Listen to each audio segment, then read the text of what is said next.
you doing, Gary? Good, man. How you? Oh, I'm good. What's it? Raw Vegas RawVegas.tv. That's right. Oh, raw. Gary, I gotta Like ask sushi. you. Like sushi. That's right. Gary, I gotta ask you a question. What kind of question? You got a pretty warm reception when you walked up, right? Yeah. People recognize you. Apparently. Are you famous to the point where it's almost annoying, or are you comfortable with where you're, like, can you still function day to day? Like, go to the grocery store, Yeah, or do you have to man. send, like, Aunt Gertrude to the You got to bank? remember, like, you have to put it into perspective. I always say I could be like Salman Rushdie at a certain point, and people could be trying to, like, put a cap in my ass. Yes. So Something you have that happened to, to you me have to put many it in times. perspective.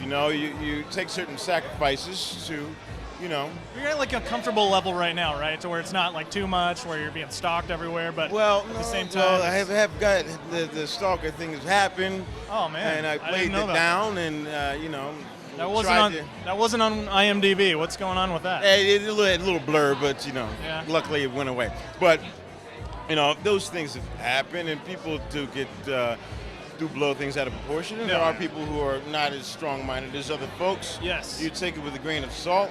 Yes. And there's people who, this young lady was talking about, there's negative connotations with certain publications. They like to try to harp on some negative things and make an image out of you. But another reason to take a grain of salt?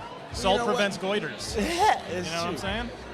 I was saying to her that, my father always says, you be careful and worry when people stop talking about you, Yeah. People are talking about you, give me free publicity.